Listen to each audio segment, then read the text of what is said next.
ජීවිතය වෙනස් කරගන්න කියපු ගමන් බොහෝ දෙනෙක් බලාපොරොත්තු වෙන්නේ එක රැයකින් හැම දෙයක්ම වෙනසකට පෙරලන්න.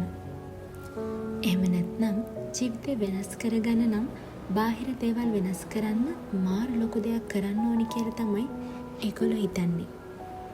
මේ සිතුවිලි නිසාම තමයි මිනිසුන්ට වෙනස් වෙන්න අමාරු. ඒත් ගොඩක් අය දන්නේ නැහැ වෙනස් වීම ආරම්භ වෙන්නේ අපි තුලින්මයි කියලා.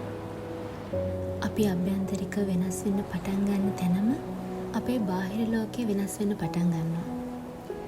අපි හිතන විදිය වෙනස් කරගත්තු දවසට ජීවිතේ වෙනස් වෙන්න පටන් ගන්නවා. ඒ කැස් පන අපිටම Tamanට පේන්න ගන්නවා. ඒක මං හිතන්නේ මිනිස්සෙක් තමන්ගේ ජීවිත කාලය තුළ අත් දකින්න ඕනි පරිවර්තනයක් කියලා. ඉතින් ඔබට ආදරය කරන්න. ඔබට ආදරය කිරීම තරම් මෙලොව කිසිවක් සුන්දර නැහැ.